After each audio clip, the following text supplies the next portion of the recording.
আনন্দ নিকেতনে আপনাকে স্বাগত জানাই। वन्देऽहं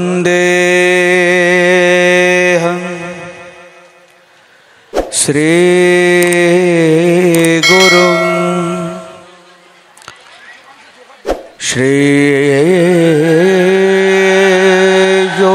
श्रीयुतपदकमलं श्रीगुरुं वैष्णवांश्च श्रीरूपं साग्रजातं सहगणरघुनाथान्वितं स्त्वं सजीवं साद्वैतं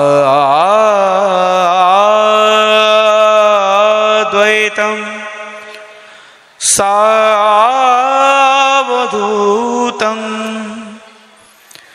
परिजनसहितं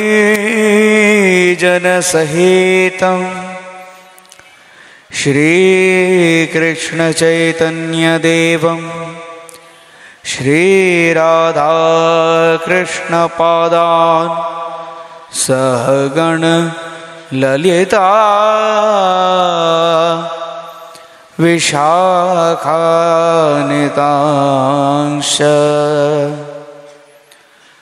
अनर्पितचरणचिरात्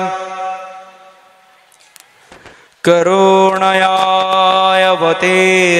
खलु समर्पयितुमुन्नत उज्ज्वलरसं स्वभक्तिश्रियम्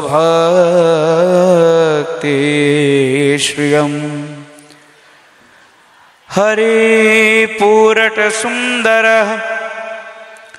द्योते कदम्बसन्दीपितः सदा हृदयकन्दरे स्फुरतु वः शचीनन्दन।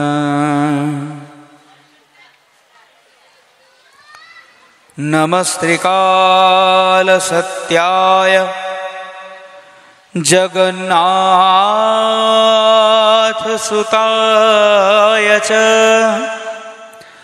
सभृत्याय सपुत्राय सकलत्राय ते नमो नमः। कृष्णाग्रजकृपासिन्धो चन्द्रकोटिसमप्रभ रेवतीहृदयाधीशं श्रीबलदेव नमोऽस्तुते।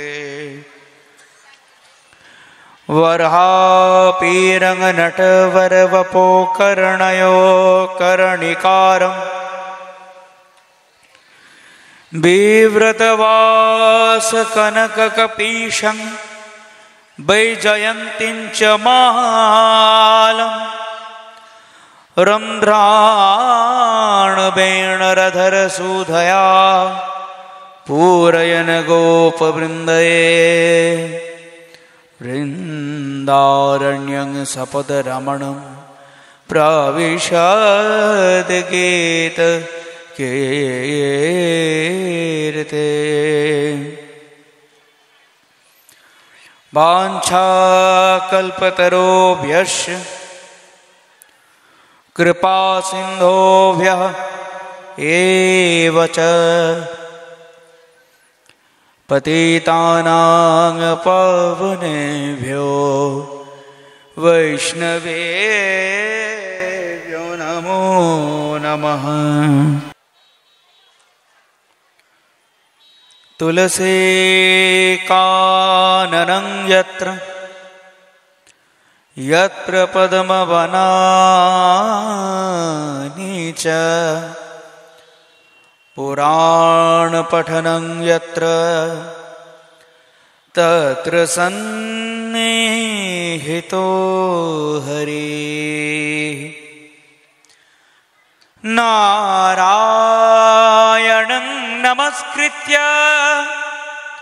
नरं चैव नरोत्तमं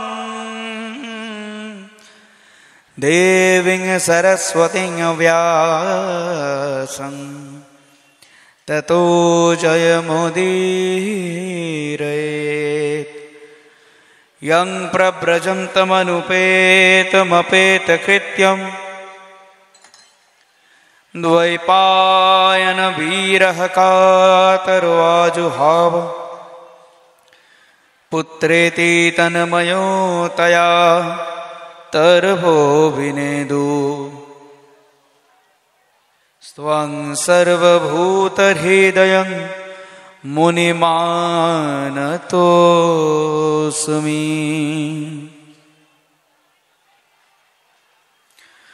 जय रूप सनातन भट्ट रघुनाथ श्रीजेव गोपाल भट्टदास रघुनाथ। এই ছয় গোসাইয়ের করিমই চরণ বন্দন, যাহা হইতে বিঘ্ন নাশ হয় ভীষ্ট পুরাণ। ভক্ত গোষ্ঠী সহিতে আমার প্রাণ গৌর গোবিন্দ জয় জয়। শুনিলে আমার প্রাণ শ্রী শ্রী গৌর গোবিন্দ কথা, ভক্তি অবশ্য লাভ হয়।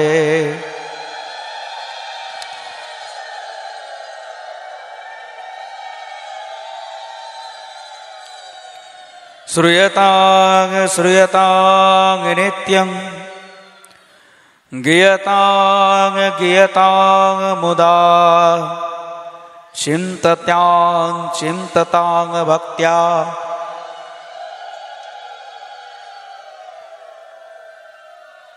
শ্রী শ্রী গৌর গোবিন্দ কথামৃতম। শ্রী শ্রী গৌর গোবিন্দ কথামৃতম শ্রূয়তাম। শ্রী শ্রী গৌর গোবিন্দ কথামৃতম গীয়তাম। শ্রী শ্রী গৌর গোবিন্দ কথামৃতম চিন্ততাং ভক্তাং। মধুরং মধুরমেতং মঙ্গলং মঙ্গলানাং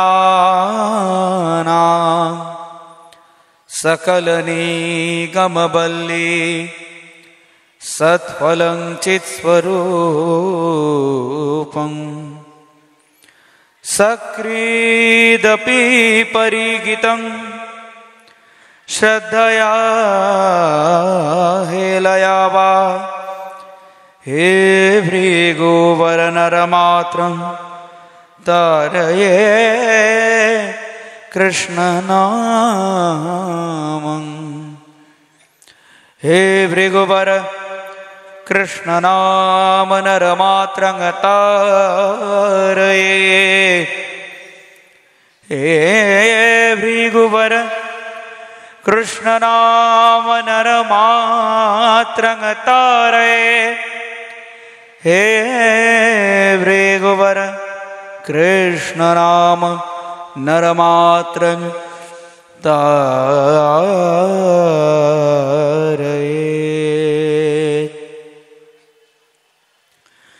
गीता सुगीत कर्तव्या किमन्यै शास्त्र विस्तरे। या स्वयं पद्मनाभस्य मुखपद्माद् विनिश्रितः। ओम सच्चिदानन्दरूपाय कृष्णाय क्लिष्टकारिणे नमो वेदांत वेद्याय गुरवे बुद्धिसाक्षिणे।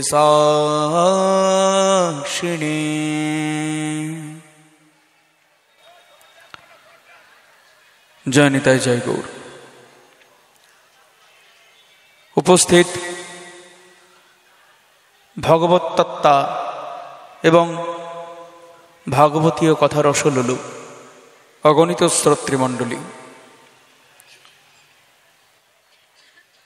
प्रति बछरेर न्याय आमरा एबारो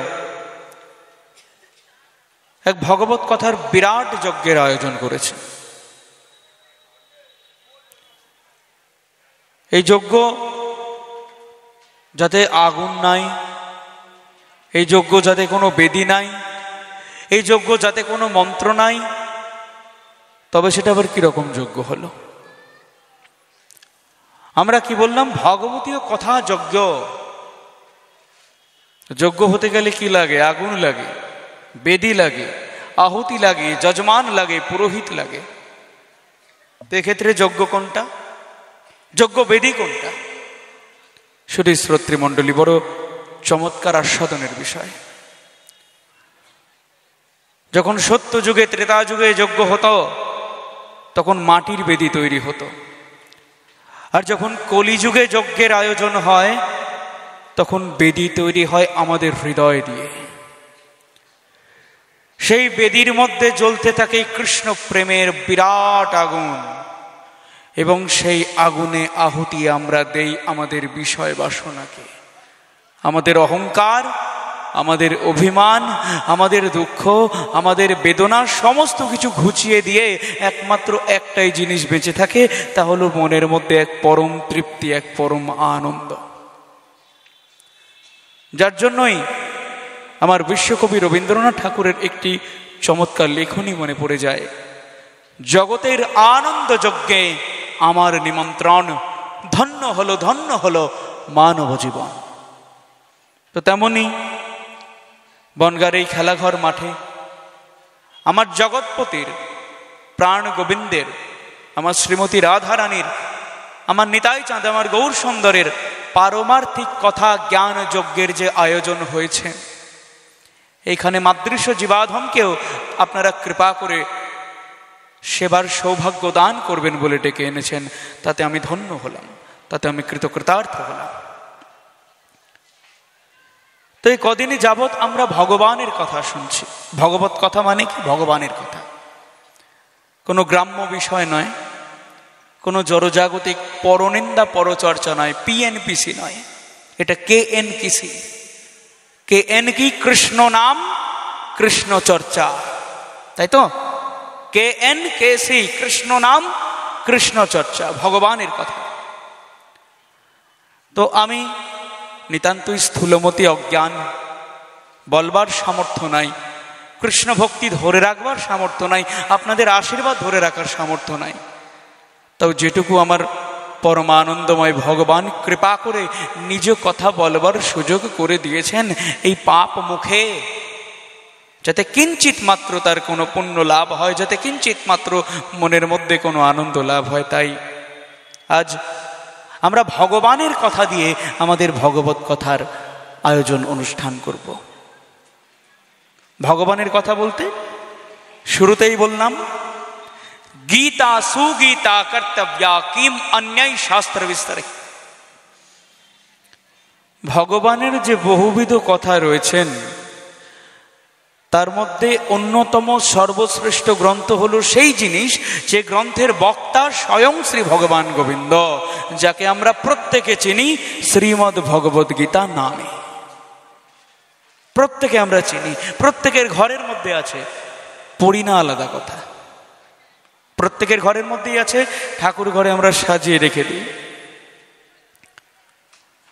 তো আমার এই শ্রীমদ্ ভগবত গীতার মাহাত্ম্যের মধ্যে উল্লেখ করছেন যে এই ভগবানের মুখোদ্ধৃত বচনকে রোজ পাঠ করেন, রোজ আস্বাদন করেন, রোজ আলোচনা করেন, তার অন্য কোনো শাস্ত্র আলোচনার প্রয়োজনই হয় না। কেন?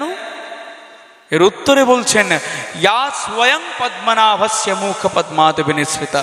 ওহে, তোমরা নানা রকম ভক্তের মুখে ভগবানের কথা শোনো। আমার শ্রীমদ্ ভাগবতামৃতম কি? ভক্ত শ্রীল শুকদেব গোস্বামী চরণ, ভক্ত আমার পরীক্ষিত মহারাজ, এই দুজনে মিলে ভগবানের কথা আলোচনা করছেন। আমার চৈতন্য চরিতামৃতে রায় রামানন্দ সংবাদ, স্বয়ং আমার গোবিন্দ ব্রজেন্দ্র নন্দন, তিনি গৌর সুন্দর হয়ে এসেছেন। কখনো রায় রামানন্দের সঙ্গে গোবিন্দ পরচর্চা, গোবিন্দ নিষ্ঠা, কখনো আমার সনাতন গোস্বামী পাদের সঙ্গে কৃষ্ণ কথা, কৃষ্ণ প্রসঙ্গ।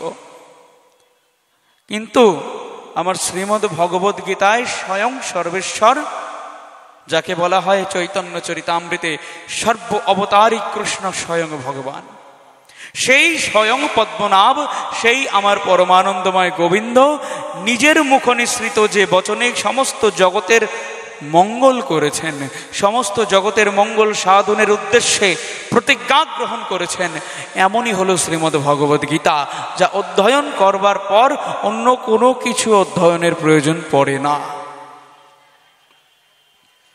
কিন্তু আমাদের দুর্ভাগ্য, আমাদের বিড়ম্বনা যে এই শ্রীমদ্ ভগবদ গীতা গ্রন্থটি আমাদের প্রত্যেকের ঘরের মধ্যে অবস্থান করলেও কেউ এই গ্রন্থটাকে স্পর্শ পর্যন্ত করি না। এই গ্রন্থের যথাযোগ্য সম্মান আমরা কেউ দিতে পারি না। তা আপনারা মনে মনে করবেন, কে বলেছে দিতে পারি না? প্রত্যেক দিন চন্দন দেই, তুলসী দেই, ফুল দেই, আরতি করি, ভগবানের অভিন্ন বিগ্রহ তিনি, তাই না? তো সম্মান দেই না, কোথায় আছে? বলে বেশ কথা। আমি মজা করে বলেছিলাম একজনকে যে তোমার বাড়িতে মা বাবা আছে? বলে হ্যাঁ। তাদেরকে স্নান করাবে, ভালো জামা কাপড় পরতে দেবে, তাদেরকে চেয়ারে বসিয়ে ফুল দিয়ে পূজা করবে। তুলসী তো দিতে পারবে না, মা বাবা গুরুতত্ত্ব তারা, তো ফুল দিয়ে পূজা করবে, আরতি করবে, কিন্তু খেতে পড়তে দেবে না, আর সারাক্ষণ একটা অন্ধকার ঘরের মধ্যে রেখে দেবে। তাহলে কি হবে? সম্মান দেখানো হবে? যথাযোগ্য শ্রদ্ধা বা যথাযোগ্য ভালোবাসা হবে? যথাযোগ্য মূল্যায়ন হবে? হয় না।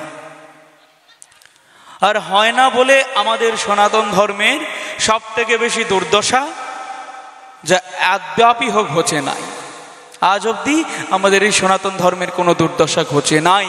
কারণ আমরা সমস্ত গ্রন্থ পড়বার ভান করি বটে, কিন্তু গ্রন্থ আস্বাদন করবার, গ্রন্থের মর্মকথা অনুধাবন করবার, ভগবান স্বয়ং আমাদের সঙ্গে যে কথা বলছেন সেগুলোকে বুঝবার, জানবার, শোনবার আমাদের কারুর মানসিকতা তৈরি হয় না।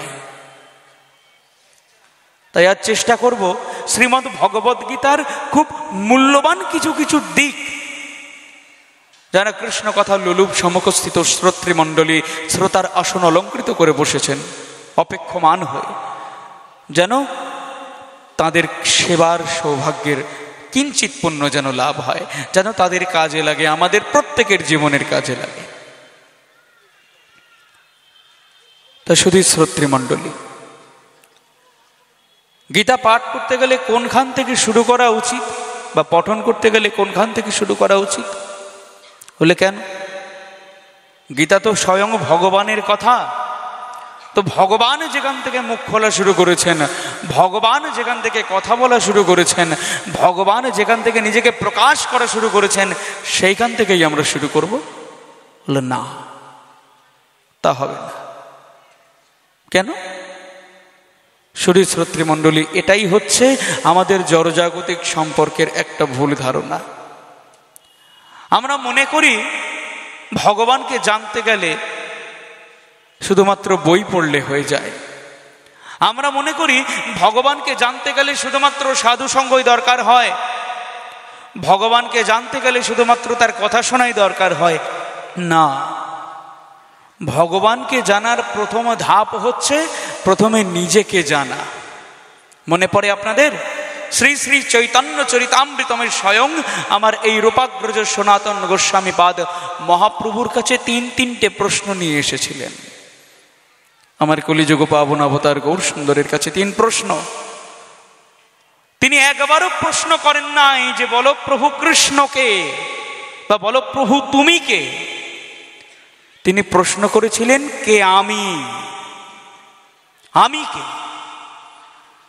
এই দেহটা আমি, এই মস্তিষ্ক আমি, বা এই ষড়রিপু দিয়ে গড়া পাপের যে ভাণ্ড আমার মধ্যে পরিপূর্ণ রকম ভাবে মাত্রায় রয়েছে, সে পাপ ভাণ্ড আমি। আমি কে? আমি কি?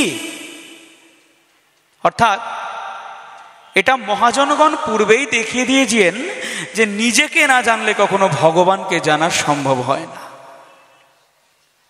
আপনি কাউকে, কোনো ছোট বাচ্চা স্কুলের পথে হেঁটে যাচ্ছে, আপনি প্রথমেই তাকে জিজ্ঞেস করবেন তার মা বাবার নাম নাকি তার নিজের নাম? তার নিজের নাম। তারপরে সে কোথা থেকে এসেছে, তার মাকে, তার বাবাকে, তার বাড়ি কোথায়, ইত্যাদি ইত্যাদি। আধার কার্ডে, ভোটার কার্ডে আগে কার নাম থাকে? আপনাদের নাম আগে থাকে। তারপর কার সূত্রে আপনাদের পরিচয়, তার নাম থাকে। ঠিক তেমনি ভগবানকে জানবে পরে, আগে তুমি নিজেকে জানো। ওই নিজেকে জানার যখন ইচ্ছা জন্মাবে, ওই ইচ্ছা শক্তি তোমাকে ভগবানকে জানিয়ে দিতে সক্ষম হয়। নইলে নিজেকে জানা যায় না, ভগবানকে জানা তো দূরস্থ। তো এখানে ভগবান জীবের একটা পরিচয় দিয়ে দিয়েছেন। কিরকম ভাবে? খেয়াল করে দেখুন। আমাদের মধ্যে যত আনন্দ সব হয়েছে কিন্তু দুঃখকে ভোলানোর জন্য, যন্ত্রণাকে ভোলানোর জন্য। মানুষ আগুন আবিষ্কার করেছে অন্ধকারকে দূর করবার জন্য, মানুষ টিউবলাইট আবিষ্কার করেছে অন্ধকারকে দূর করবার জন্য। তাই অন্ধকার না থাকলে, অজ্ঞান না থাকলে, অশিক্ষা না থাকলে কখনোই জ্ঞানের আলো আমাদের অন্তরকে স্পর্শ করতে পারে না। যার জন্য বেদ উপনিষদ পর্যন্ত বলেন, ওম আসতো মা সদ্গময়া তমসো মা জ্যোতির্গময়া মৃত্যোর্মা অমৃতম গময়া ওম শান্তি শান্তি শান্তি। কি বলেছেন? অসৎ থেকে তারপর সতের দিকে মানুষ পলায়ন করে, কারণ সে বিষের জ্বালা বোঝে বলেই অমৃতের সন্ধান করে, ক্ষুধার জ্বালা বোঝে বলেই অন্ন উৎপাদন করে, অন্ন রান্ধন করে, সে অন্ন গ্রহণ করে খাদ্য হিসেবে। তো মানুষকে আগে অহংকারের জ্বালাটা ভুগতে হয়, বিষয়ের বিষাদকে স্বীকার করতে হয়, নইলে কখনো মুক্তি ঘটে না। তাই গীতার প্রথম অধ্যায়ের নাম হচ্ছে অর্জুন বিষাদ যোগ। প্রথমে বিষাদ আসে, প্রথমে কান্না আসে, দুঃখ আসে। কেন? এটাই তো হচ্ছে কারণ যে ভগবানকে পাওয়ার জন্য প্রথমে ওই ধাক্কা খাওয়াটা আবশ্যক। ভগবানকে পাওয়ার জন্য প্রথমে হৃদয়ের মধ্যে যন্ত্রণা জাগাটা আবশ্যক। নইলে যন্ত্রণা যদি না জাগে কখনো আনন্দের উৎস তুমি খুঁজে পাবে না, আলোর উৎস তুমি খুঁজে পাবে না, ভগবানের যে প্রয়োজনীয়তা আছে সেটাই তুমি বুঝতে পারবে না। আজকেরই অভিজ্ঞতার কথা বলি যে ভগবানের প্রয়োজনীয়তা আছে কিভাবে। পিতা প্রভুপাদ দীক্ষাগৃহে বসে দীক্ষা দান করছেন। করবার পূর্বে প্রশ্ন করলেন যে আচ্ছা বাবা, তোমরা কি জানো তোমরা যে দীক্ষা নিচ্ছ সেটা কেন নিচ্ছ? তোমরা যে তিলক ধারণ করেছো সেটা কেন করেছো? মালা ধারণ করেছো কেন করেছো? তারা সহজ সরল কিছু বুঝতে পারে না। তারা বলল যে মা বাবা নিয়েছে, তাই দেখা দেখি আমাদেরকেও পাঠিয়ে দিয়েছে। অপর যিনি দিদিভাই ছিলেন উনি বললেন, বাবা, জীবনের এত বছর অতিক্রম করবার পর কোথাও মনে হয়েছে যে ভগবানকে ভালো না বাসলে আমাদের জীবনটা ব্যর্থ হয়ে যায়, ভগবানকে ভজনা না করলে আমাদের জীবনটা ব্যর্থ হয়ে যায়। কারণ ভগবান আমাদেরকে প্রেম শেখান, ভগবান আমাদেরকে ভালোবাসা শেখান। ওই শিক্ষাটা নিয়ে আমরা সারাটা জীবন মানবতার বাণী বলতে বলতে হাঁকিয়ে বেড়াই। আসলে আমাদের তো কোনো কৃতিত্ব নাই।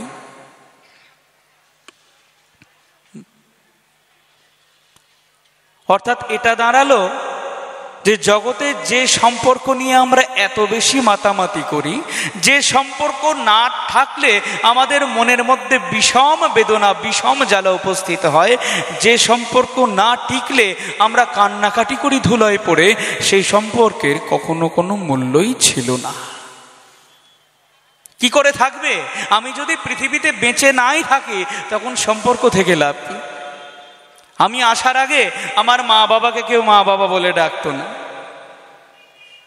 আবার আমি চলে যাওয়ার পর আমার যারা সন্তান সন্ততি হবে তারা কেউ অন্য কেউ কাউকে বাবা বাবা বলে ডাকতে পারবে না। অর্থাৎ যতদিন প্রাণ আছে, যতদিন দেহ আছে, আসল কথা যতদিন ওই দেহের মধ্যে আত্মা আছে ততদিন পর্যন্ত সম্পর্কের দাম। আর যে আত্মা দেহ থেকে বেরিয়ে যায়, আমরা কি জিজ্ঞেস করি বাবা শ্মশানে, ওগো বডি পড়তে আর কতক্ষণ লাগবে?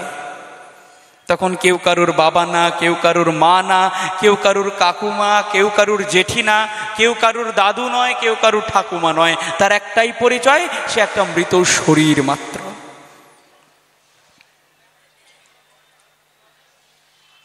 আর আমাদের অন্তরের যত জ্বালা, যত বেদনা, যত অতৃপ্তি, সব শরীরের অতৃপ্তির কথা। কিরকম? প্রথম শ্লোক কে বলছেন? না বলছেন ভগবান, না বলছেন ভক্ত, না লিখছেন কৃষ্ণ দ্বৈপায়ন বেদব্যাস নিজে, বলছেন কে? খেয়াল করে দেখুন, ধৃতরাষ্ট্র উবাচ ধর্মক্ষেত্রে কুরুক্ষেত্রে সমবেতাযুৎসবঃ মামকা পাণ্ডবাশ্চৈব কিম অকুর্বত সঞ্জয়। প্রভুর কাছে আমরা প্রশ্ন করতেই পারি, হ্যাঁ গো প্রভু, আমরা কথা শুনবো তোমার মুখ থেকে, তুমি তোমার মুখ থেকে তোমার কথা বলে আমাদের সবাইকে সমৃদ্ধ করবে, তা না তুমি কোথা থেকে একটা অন্ধ লোককে ধরে নিয়ে এলে, তাকে দিয়ে তুমি তোমার ভগবত গীতার প্রথম শ্লোক বলাচ্ছ। এ তোমার কেমন লীলা, এ তোমার কেমন খেলা? আমরা জিজ্ঞাসা করতেই পারি প্রভুকে। প্রভু বলছেন অন্ধ কথা বলছেন। এই জগতে কে অন্ধ নয় বাবা? যার চোখ নেই সেও অন্ধ, আর যার চোখ আছে সেও অন্ধ। মজাটা এটাই, আমরা অন্ধ তাদেরকেই বলি যাদের দুটো চোখ নাই, যারা হাঁটতে পারে না, বা হাঁটার জন্য একটা মিনিমাম অবলম্বন, একটা মিনিমাম লাঠি না হলে তারা পথ চলতে পারে না, ধরে ধরে তাদেরকে রাস্তার এপার ওপার করতে হয়। আমরা তাদেরকে পিঠ পিছে কি বলি? অন্ধ।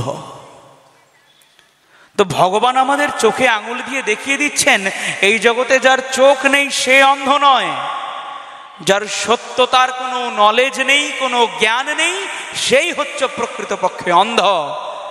ধৃতরাষ্ট্রের চোখ ছিল বলে তাকে অন্ধ নাই। ধৃতরাষ্ট্রের সব থেকে বেশি কিসে অন্ধ ছিলেন? পুত্র মোহ। যার জন্য কি বলছেন? মা মকা পাণ্ডবাশ্চৈবা কিম অকুর্বত সঞ্জয়া। সঞ্জয় বলো, আমার পুত্র এবং পাণ্ডুর পুত্ররা কুরুক্ষেত্রের যুদ্ধে কি করছে? প্রথমেই চলে এলো কি? আমি, মা মকা, আমিত্ব, অহংকার। দেখবেন জন্ম থেকে মানুষ মৃত্যু পর্যন্ত তিনটে পরিচয়কে নিয়ে সব থেকে বেশি বাঁচতে ভালোবাসে। কি তিনটে পরিচয়? ইংলিশে বলে আই, মি অ্যান্ড মাইসেলফ। এই পৃথিবীতে যদি আমার সুখের জন্য কোনো জায়গা তৈরি হয়ে থাকে, আমি সেইখানেই থাকবো। যেখানে দুঃখ পাবো আমি সেখানে যাব না। এই পৃথিবীতে যেখানে আমি ভালো থাকবো সেইখানেই আমি থাকবো, যেখানে আমি খারাপ থাকবো সেখানে আমি টিকে থাকতে পারবো না, চলে আসবো। এই পৃথিবীতে আমার মতের বিরুদ্ধে কেউ কথা বললে তার উপর আমার তৎক্ষণাৎ ক্রোধ হবে, তৎক্ষণাৎ রাগ হবে, তৎক্ষণাৎ ঝগড়া হবে, তৎক্ষণাৎ তার সঙ্গে আমার সম্পর্কের খুঁটিনাটি শুরু হয়ে যাবে। তাই বেঁচে থাকা থেকে শুরু করে মৃত্যু পর্যন্ত মানুষ তিনটে জিনিসকে সব থেকে বেশি প্রাধান্য দেয়: তার অহংকার, তার অহংবোধ এবং তার নিজস্বতা। নিজেকে ছাড়া আর কোনো দিক আমরা তাকাই না। আচ্ছা বলুন তো, এটাই কি সনাতন ধর্মের শিক্ষা? আমরা তো সনাতন ধর্মর লোক বলে নিজেদেরকে মানতে অস্বীকার করি, এখনো অস্বীকার করি। দেখলাম আমার সনাতন ধর্মের খেলা। কয়েকদিন আগে যখন আমার মা সরস্বতীর বিসর্জনে গেলেন কেন বললাম, তাকে নিয়ে যাওয়া হয় নাই, তিনি স্বেচ্ছায় নিজেকে বিসর্জন দিয়েছেন গঙ্গায়। কারণ যখন তাকে নিয়ে যাওয়া হচ্ছে, বাজনার ঝকমারিতে আমার মা সরস্বতীরও বোধহয় হৃৎপিণ্ড ধুকপুক ধুকপুক ধুকপুক ধুকপুক করে শুরু হয়ে গিয়েছিল। যে ভারতবর্ষ আমার Bhagat Singh, APJ Abdul Kalam, CV Ramon, doctor Sarvepalli রাধাকৃষ্ণনের দেশ, যেই ভারতবর্ষ ঈশ্বরচন্দ্র বিদ্যাসাগর, রামমোহন রায়, বিশ্বকবি রবীন্দ্রনাথ ঠাকুর, কবি কাজী নজরুল ইসলামের দেশ, সেই ভারতবর্ষের কৃতি সন্তান যারা বিদ্যাকে মাথায় করে রাখেন, তারা মাথার মধ্যে একটি বোতল রেখেছিলেন, আর কিচ্ছু রাখেন নাই। আমার নিজের চোখে দেখা ওই নবদ্বীপ চন্দ্রের ভূমিতে আমি বিদ্যার অপমান হতে দেখে এসেছি কদিন আগে। আর যখন পাড়ায় কোনো নাম সংকীর্তনের রব ওঠে, এই এই বন্ধ করো, ছেলের সামনে পরীক্ষা, মাধ্যমিক, উচ্চ মাধ্যমিক, গ্র্যাজুয়েশন, মাস্টার্স, দেখো তোমার ছেলেদের অবস্থা। পড়াশুনো শিখবে, মা সরস্বতীর সামনে বই দিয়ে, তার চরণে বই দিয়ে অঞ্জলি দেবে, আর যখন বিসর্জন করতে করতে যাবে তখন মা সরস্বতীর চরণ নয়, মাথায় নিয়েছে সুরার ভাণ্ড।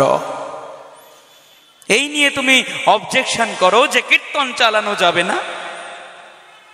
আমাদের সনাতন ধর্মের এটাই সব থেকে বড় বিকৃতির কারণ। আমরা যেখানেই পাচ্ছি শুধুমাত্র এই তিনটে সত্তাকে প্রশ্রয় দেওয়ার বৃথা চেষ্টা করে যাচ্ছি। ওটা কেন? আমরা বলি আনন্দের জন্য, তাই না? ওই সুরার পাত্র নিয়ে নাচানাচি, ওই উদ্দাম নর্তন, ওই উদ্দাম বদ্ধ, কিসের জন্য? আনন্দের জন্য। কদিন আগে গুরু পূজা মহামহোৎসবের নগর সংকীর্তন বার হয়েছিল আমাদের বলদেবের প্রাঙ্গণ থেকে। হেন লোক নাই যে নাম সংকীর্তনে দুই বাহু তুলে নর্তন করে নাই, নাম সংকীর্তন উচ্চৈশ্বরে কীর্তন করে নাই। তারা দেখিয়ে দিয়েছে যে ভগবানের প্রেমে মত্ত হয়েও আনন্দ করা যায়। যে আনন্দ আমাদের পক্ষে হিতকর, যে আনন্দ আমাদের পক্ষে মঙ্গলকর, যে আনন্দে কোনো বাজ বিচার নাই, যে আনন্দের ধারা চতুর্দিকে বয়ে বয়ে বেড়াচ্ছে, শুধুমাত্র কুড়িয়ে নেবার লোকের অভাব। আমার বিদ্যাপতি মহারাজের পদের কথা মনে পড়ে যায় যে কত বিদগত জন রস অনুমানই অনুভব কাহু কোনা পেখ, বিদ্যাপতি কহে হৃদয় জুড়াইতে লাখে না মিলিল এক। হৃদয়ের জিনিস যে ধারণ করতে পারবে, হৃদয়ের মধ্যে, এমন লোক পৃথিবীতে একটাও খুঁজে পাওয়া যায় না। তাই মানুষের মধ্যে সম্পর্ক এখন আর হৃদয় দিয়ে হয় না। কোনো মানুষের সম্পর্ক কোনো মানুষের সাথে হার্দ্যতার সম্পর্ক হয় না, আন্তরিকতার সম্পর্ক হয় না। হয় সম্পর্ক দৈহিক হয়, নয় সম্পর্ক আর্থিক হয়। এই হচ্ছে দৈহিক এবং আর্থিক সম্পর্কের উদাহরণ, এক্সাম্পল, নিদর্শন। মা মোকা পাণ্ডবাশ্চৈবা কিম অকুর্বত সঞ্জয়। প্রথমেই বিভাজন। আমার পুত্র এবং পাণ্ডুর পুত্ররা ধর্মক্ষেত্রে, কুরুক্ষেত্রে যুদ্ধের ময়দানে কি করছে আমাকে বলো। প্রত্যেকটি পয়েন্টের গুরুত্ব আছে, প্রত্যেকটি শ্লোকের গুরুত্ব আছে। আমরা গুরুত্ব সহকারে দেখি না, তাই আমরা বুঝতে পারি না। এতে গেল ধৃতরাষ্ট্রের কথা। শুধু গৌর ভক্তমণ্ডলী, মানুষের এই বোধগুলো জাগে কখনো জানেন তো? মানুষের এই বোধগুলো তখনই জাগে যখন সে ভালো জিনিস ছেড়ে খারাপ জিনিস খেতে আরম্ভ করে দেয়। না, কোনো বাহ্যিক খাদ্যদ্রব্যের কথা বলছি না। এই খাদ্য হচ্ছে আত্মার খাদ্য। আমরা বলি না যে কৃষ্ণ কথা, গোবিন্দের কথা, গোবিন্দের নাম, এগুলো হচ্ছে আমাদের আত্মার খাদ্য, যা আমাদের আত্মাকে সুন্দর করে। আমাদের চেহারায় কোনো এফেক্ট পড়ুক বা না পড়ুক, আত্মার ওপর এফেক্ট পড়ে, চিত্তের ওপর এফেক্ট পড়ে, মানবতার ওপর এফেক্ট পড়ে। কিন্তু এর উল্টোটা হচ্ছে অন্যের নিন্দা করে বেড়ানো, অপরকে হিংসা করে বেড়ানো, অপরের দ্বেষ করে বেড়ানো। এই মহাভারতের অন্যতম ক্যারেক্টার, অন্যতম পাত্র বিদুর, আমাদের ভগবত ভক্তদের মধ্যে অন্যতম। তিনি লিখেছেন যে মানুষ সব থেকে বেশি পাপ তখন করতে শুরু করে যে তখন তার মধ্যে কয়েকটা জিনিসের জন্ম হয় অন্যের সঙ্গে মিশতে মিশতে। কিরকম বলছেন? ঈর্ষি, ঘৃণী, ন সন্তুষ্ট, ক্রোধ, নিত্য শঙ্কিত। মানুষ সবার আগে কি করতে শেখে? শুধু গৌর ভক্ত মণ্ডলী, মানুষ সবার আগে ঈর্ষা, হিংসা করতে শেখে। কার থেকে শেখে? শুধু গৌর ভক্ত মণ্ডলী, মায়েরা বা বাবারা কেউ অপরাধ নেবেন না, এটা তাদের ঘর থেকেই তাদেরকে শিখিয়ে দেওয়া হয়। Charity begins at home. ওই দেখ, ও পাড়ার অমুক ছেলেটা কত ভালো রেজাল্ট করেছে, অঙ্কে 100-তে 100 পেয়েছে, তুই তো পাস না কারণ তোর মাথা নাই, ওই ছেলেটা তোর থেকে ভালো। ও পাড়ার ওই ছেলেটা কত সুন্দর গান গাইতে পারে, কবিতা আবৃত্তি করতে পারে, তুই না শিখলি গান, না শিখলি কবিতা আবৃত্তি, কোনো ফাংশনে তাই তোকে নিয়ে যাওয়া যায় না, তুই একটা অপদার্থ। কয়েকটা নমুনা, কয়েকটা দৃষ্টান্ত। পিতামাতারা কেউ অপরাধ নেবেন না, তারা সন্তানের মঙ্গল কামনা করেন জানি, কিন্তু সন্তানের মঙ্গল কামনা অন্যভাবেও করা তো যায়। এটাও তো বলা যায় যে তুই যদি চেষ্টা করিস তবে তুইও 100-তে 100 পেতে পারবি। তাকে এভাবেও বলা যায় যে তুই যদি চেষ্টা করিস তবে তোর গলা দিয়েও একদিন মা সরস্বতী সুর বার করবেন। আমরা এই কথাগুলো বলতে পারি না। আমরা কি করি? ম্যানিপুলেট করি, ডমিনেট করি, যাতে আমাদের সঙ্গে অন্য আরেকজনের একটা প্রতিযোগিতা তৈরি হয়ে যায়, একটা হিংসার ক্ষেত্র তৈরি হয়ে যায়। সেটা স্কুল থেকেই তৈরি হয়। এই যে টিফিনের মধ্যে লুচি তরকারি দিয়ে দিলাম, কারোর সঙ্গে শেয়ার করে খেতে পারবে না, একা একা খাও। তাদের কাছে করজোরে প্রার্থনা জানাচ্ছি যারা বলেন আমাদের সনাতন ধর্ম কখনোই একা একা সুখে থাকার কথা বলে না। বেদ উপনিষদ খুলে দেখে নেবেন, সেখানে বড় বড় হরফে লেখা আছে সর্বে ভবন্তু সুখিনঃ সর্বে সন্তু নিরাময়া সর্বে ভদ্রাণি পশ্যন্তু মা কশ্চিৎ দুঃখমাপ্নুয়াৎ। কেউ একা একা ভালো থাকার চেষ্টা করো না, তবে ভালো থাকা হবে না, খারাপ থাকা হবে। সর্বে ভবন্তু সুখিনঃ, প্রত্যেকটি মানুষ প্রত্যেকে যেন সুখী হয়, প্রত্যেকটি মানুষের প্রত্যেকে যেন ভালো কথা বলে, ভালো জিনিস দেখে, ভালো জিনিস শোনে এবং ভালো জিনিসের আনন্দ নিয়ে পৃথিবী থেকে চলে যেতে পারে, যাতে তার মনের মধ্যে কোনো দুঃখ না থাকে, কোনো মনের মধ্যে অতৃপ্তি না থাকে, মনের মধ্যে যেন কোনো হিংসা পেশ বাষ্প থেকে না থাকে। এটা আমাদের সনাতন ধর্মের কথা। এই ঈর্ষা আছে বলে আমরা অপর মানুষকে ঘৃণা করি। দেখবেন হিন্দিতে একটা প্রচলিত কথা আছে, জব হাথি চলে বাজার তব কুত্তা ভौंके হাজার। মানে হাতি যখন বাজারে খোলা ময়দানে হেঁটে চলে বেড়াচ্ছে, একদল গ্রাম্য কুকুর তাকে দেখে ঘেউ ঘেউ ঘেউ ঘেউ করে তার কাছে তেড়ে আসছে। ওই তেড়ে আসাটাই সার হচ্ছে, হাতির কোনো ক্ষতি কিন্তু তারা করতে পারছে না। কেন করে তারা?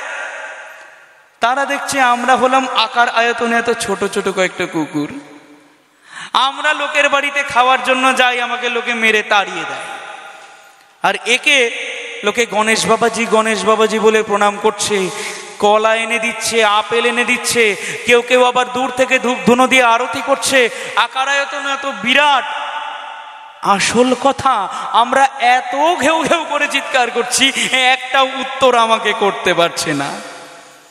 তারা জানে সে কুকুর যদি লাফ মারে হাতির সুঁড় অবধিও সে পৌঁছতে পারবে না। ওই হাতির অবহেলা তার মনের মধ্যে ক্রোধের সঞ্চার করছে, ওই হাতির আদর তার মনের মধ্যে হিংসার সঞ্চার করছে, ওই আদির যত্ন ওই কুকুরদের মনের মধ্যে ঘৃণার সঞ্চার করছে। আমাদের মানুষদের ক্ষেত্রেই এটা প্রযোজ্য, কারণ এই পৃথিবীর মধ্যে সব থেকে বেশি পাশবিকতা যদি কোনো প্রাণীর থেকে থাকে, তা ভারত মার কৃতি সন্তান, পৃথিবীর কৃতি সন্তান এই অধম মানুষদের মনে আছে। অন্য কোনো প্রাণীর মধ্যে, অন্য কোনো পশুর মধ্যে এত পাশবিকতা খুঁজে পাওয়া যায় না যত একটা মনুষ্য সন্তানদের মধ্যে থেকে থাকে। তাই এই মা মোকা, এই অহংবোধকে দূর করার কথা বলা হচ্ছে, যা আমি এবং আমার আমিত্ব থেকে মুক্তি প্রদান করে তুমি এবং তুমিতে উত্তীর্ণ করে। অর্থাৎ সে বুঝতে যেন পারে যে ঈশ্বরই হচ্ছেন একমাত্র সত্য। আমার মহাত্মা গান্ধীর কথায় তাকে জিজ্ঞাসা করা হয়েছিল, হোয়াট ইজ ট্রুথ? আমার মহাত্মা গান্ধী লিখেছিলেন, god is truth and truth is god. ঈশ্বরই সত্য এবং সত্যই ঈশ্বর। সত্য কি? যা কোনো অবস্থাতে কোনোদিন পরিবর্তিত হয় না, গাছের পাতার মতো। আজকে যদি আপনি তাকে সবুজ রঙের দেখে থাকেন, আগামী 20-22 বছর পরে আপনি তাকে নীল নয় সবুজই দেখতে পাবেন। আকাশ আপনি কখনো সবুজ দেখতে পাবেন না। আপনার শতাব্দীর পর শতাব্দী জুড়ে আকাশের দিকে তাকালে দিনের বেলায় নীল, রাতের বেলায় কালো। এই পরিবর্তন শুধুমাত্র আকাশের ঘটে, ঈশ্বরের কোনো পরিবর্তন ঘটে না। তিনি ত্রিকাল সত্য। আমরা বলি না, নমস্ত্রিকাল সত্যায় জগন্নাথ সুতায় চ সভৃত্তায় সপুত্রায় সকলত্রায় তে নমো নমঃ। আমার ব্রজেন্দ্র নন্দন, আমার গোবিন্দ হচ্ছেন সেই ত্রিকাল সত্য সত্তা। কোনো অবস্থাতে তার কোনো পরিবর্তন নাই। তার মাথায় চুলও পাকে না, দাঁতও পড়ে না, চোখে চশমাও লাগে না। আমাদের হয় ওগুলো, ওই বিকার থেকে তিনি রোহিত, ওই বিকার থেকে তিনি ঊর্ধ্বে। তো যাই হোক, যে কথা বলছিলাম, এই আমার আমিত্ব ধৃতরাষ্ট্রকে ব্যাকুল করেছে বটে, অর্জুনের এতে বিষাদের কারণ কোথায়? বিষণ্ণ হওয়ার কারণ ধৃতরাষ্ট্রের মুখের কথা। তাহলে ধৃতরাষ্ট্র কেন বিষণ্ণ নয়? ধৃতরাষ্ট্র তো মনে মনে চিন্তা করছেন যে ভগবান তো নয়, এ তো সামান্য একটা মানুষ, গিয়েছে একা, তাও নিরস্ত্র, তাও পাণ্ডবদের সাথে। আর আমার পুত্রদের সাথে রয়েছে নারায়ণী সেনা। তার এই কথা শুনে আমার ভীষ্ম মনে মনে হাসেন, আমার বিদুর মহারাজও মনে মনে হাসেন, আমার বেদব্যাসও মনে মনে হাসেন, এবং সঞ্জয়ও মনে মনে হাসেন। কেউ কিছু বলেন না। কেন? সময় সব কিছুর জবাব দিয়ে দেয়, সময় সব কিছুর অ্যান্সার তৈরি করে রাখে। আমাদের কোনো প্রচেষ্টা করতে হয় না। আমাদের কি করতে হয়? অপেক্ষা, বিশ্বাস নিয়ে অপেক্ষা, ভগবানের চরণে বিশ্বাস নিয়ে অপেক্ষা। তো অর্জুন নিজের দুঃখের কথা বলতে শুরু করে দিয়েছেন। কিরকম? ওই যে আমার আমিত্ব, সেনায়োর উভয়োর মধ্যে রতং স্থাপয়ামে অচ্যুত। হে অচ্যুত, হে গোবিন্দ, হে ভগবান, এই দুই সেনার মধ্যে আমার রথটিকে স্থাপন করো। দেখুন, এখানেও মেয়ে আমার, মাইসেলফ চলে এলো। এবার রথ যখন স্থাপন করা হয়েছে, কি চমৎকার সিম্বলাইজিং পাওয়ার দেখুন, মধ্যিখানে স্থাপন করা হয়েছে। কেন? তুমি কি অতই কানা গো অর্জুন যে দূর থেকে তুমি কাউকে দেখতে পাও না? এটাই হচ্ছে মানুষের জীবনের অবস্থা। একদিকে রয়েছে ভালো অর্থাৎ পাণ্ডব সেনা, একদিকে রয়েছে খারাপ অর্থাৎ কৌরব সেনা। আমরা আটকে থাকি মধ্যিখানে, যে কোনটা সঠিক, কোনটার দিকে যাব, ভালোটার দিকে না খারাপটার দিকে। দেখবেন ছোট ছোট বাচ্চারা যারা যারা কার্টুন দেখো, কার্টুনের এক একটা ক্যারেক্টারের ঘাড়ের মধ্যে একদিকে থাকে এঞ্জেল সাইড, একদিকে থাকে ডেভিল সাইড। একজন বলে তুই খারাপ কর, দেখবি তাড়াতাড়ি লোকের কাছে ভালো হয়ে যাবি। একজন বলছে না, তুমি ভালোই করো, দেরি হোক তাও তুমি লোকের কাছে সম্মানিত হবে, তাও তুমি লোকের কাছে প্রেম পাবে, লোকে তোমায় মিথ্যা মিথ্যা স্তুতি বাক্য বলে ভোলাবে না। এই জগৎ সংসারে তো মিথ্যার রাজত্ব না? এখানে যে প্রশংসা করা হয় সেই প্রশংসাও মিথ্যা, এখানে যে সখ্যতা দেখানো হয় সেই সখ্যতাও মিথ্যা, এইখানে যে হাত বাড়িয়ে দেওয়া হয় সেই হাতটা বন্ধুত্বের হাত না শত্রুতার হাত, সেটা বোঝাও দুষ্কর। তাই এই জগৎকে সবাই বলেছে মিথ্যার জগৎ, ব্রহ্মসত্য জগৎ মিথ্যা। জগৎ কিসের জন্য মিথ্যা? এই মানুষের অমানসিক আচরণের জন্য মিথ্যা। তেমন মিথ্যার জগতের মধ্যে মিথ্যা ভালোবাসা দেখতে দেখতে, মিথ্যা সখ্যতার আস্বাদ নিতে নিতে আমার অর্জুন পর্যন্ত বুঝতে পারছেন না তিনি কোন দিকে যাবেন। অবশেষে থাকতে না পেরে নিজের গান্ডিবটা ফেলেই দিলেন। আমি কার সঙ্গে যুদ্ধ করব? যাদের সঙ্গে যুদ্ধ করতে এসেছি তারাও আমার আত্মীয়, আর যাদের বিরুদ্ধে যুদ্ধ করতে এসেছি তারাও আমার আত্মীয়। বলে বটে? গোবিন্দ মৃদু মৃদু হাসছেন। এটা শুধুমাত্র অর্জুনের নয়, এটা নিখিল জীব কুলের, নিখিল মানব কুলের মনের অবস্থা। আমরাও তো মাঝে মাঝে খেই হারিয়ে ফেলি যে কার বিরুদ্ধে কার সঙ্গে লড়বো। আমার পিতাপ্রভু বলেছিলেন যে রাজা রামমোহন রয় নিজের মায়ের সঙ্গে পর্যন্ত আদালতে কেস লড়েছিলেন, মায়ের বিরুদ্ধে দাঁড়িয়ে।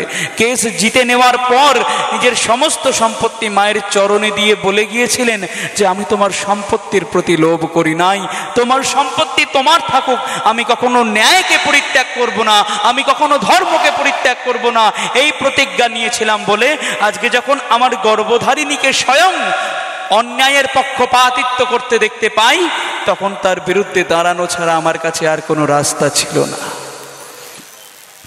অন্যেকা কথা, ঈশ্বরচন্দ্র বিদ্যাসাগর যখন বিধবা বিবাহ আইন প্রণয়ন করবার চেষ্টায় ছিলেন, তাকে নিজের মা বাবার সঙ্গেও ঝগড়া করতে হয়েছে, দ্বন্দ্ব করতে হয়েছে। তিনি কখনোই নিজের পরিবারের তোয়াক্কা করেন নাই। একজন প্রকৃত সনাতনীর এটাই মনোভাব। আমি যাদের হয়ে কাজ করছি, যাদের হয়ে সেবা করছি, তারাই আমার পরিবার। এই ভাবনাকে দৃঢ়বদ্ধ করে ঈশ্বরচন্দ্র বিদ্যাসাগর ওই মেদিনীপুরের বীরসিংহ গ্রাম ছেড়ে চলে গিয়েছিলেন অনেক দূরে, সাঁওতাল ডিহিতে সাঁওতালদের সাথে, যারা সহজ সরল সাদাসিধে মানুষ। এক ভালোবাসা ছাড়া তারা কিচ্ছু বোঝে না। তারা ইটকাট পাথরের দেওয়ালে থাকে না, তাদের মনটা পাথরের মতো তো শক্ত নয়। তাদের বাড়ির উপকরণ হচ্ছে কাঁচা মাটি, মনটাও তাদের ওই কাঁচা মাটির মতো নরম, কোমল, মসৃণ। এই হচ্ছে অর্জুনের অবস্থা। কার সঙ্গে যুদ্ধ করব? তারা প্রত্যেকেই আমার আত্মীয়। ভগবান বলছেন বটে, তারা তোমার আত্মীয় হয়, তারা তোমার নিজজন হয়। আচ্ছা তুমি বলো অর্জুন, কোন নিজজন পারে কুলবধূর বস্ত্র আকর্ষণ করতে? কোন নিজজন পারে নিজজনকে বিষ পান করে বারংবার হত্যা করবার পরিকল্পনা করতে? কোন নিজজন পারে বনবাসেও তোমাদের ক্ষতির চেষ্টা, অজ্ঞাতবাসেও তোমাদের ক্ষতির চেষ্টা, বারণাবতে তোমাদেরকে পুড়িয়ে মারবার চেষ্টা? এত প্রচেষ্টা করবার পরেও তারা তোমার একচুল ক্ষতি করতে পারেনি, তাও তুমি বলবে তারা তোমার নিজজন?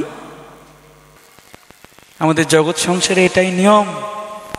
পুত্র মাকে অসভ্যের মতো প্রহার করবার পরেও মা পুত্রকে কোলের মধ্যে নিয়ে বলেন, ও তো আমার ছেলে, আমি তো ওকে গর্ভ থেকে জন্ম দিয়েছি। পিতা বারংবার সন্তানের অবহেলা পাওয়ার পর ওই সন্তানের বাৎসল্যের জন্য, সন্তানের মোহের জন্য ওই জায়গায় পড়ে থাকে, নিজের জন্য লড়াই করবার এক ফোঁটাও চেষ্টা করেন না। কেন? আমি ওকে লেখাপড়া শিখিয়ে মানুষের মতো মানুষ করবার চেষ্টা করেছি, পারি নাই, কিন্তু তাই বলে ও যে আমার সন্তান নয় তা তো হতে পারে না। ভগবান এই ইমোশনাল অ্যাটাচমেন্টগুলো থেকে আমাদেরকে টেনে বার করতে চেয়েছেন। আমরা কথায় বার্তায় বলি না টক্সিসিটি। যে কোনো সম্পর্কের মধ্যে যদি বিষাক্ত মনোভাব চলে আসে, সেই সম্পর্কটাকে পরিত্যাগ করো। আঙুলের মধ্যে যদি ঘা হয়, সেই ঘা থেকে সেপটিক, সেই ঘা থেকে সেপটিক হয়ে সমস্ত হাতের ক্ষতি, সমস্ত শরীরের ক্ষতি।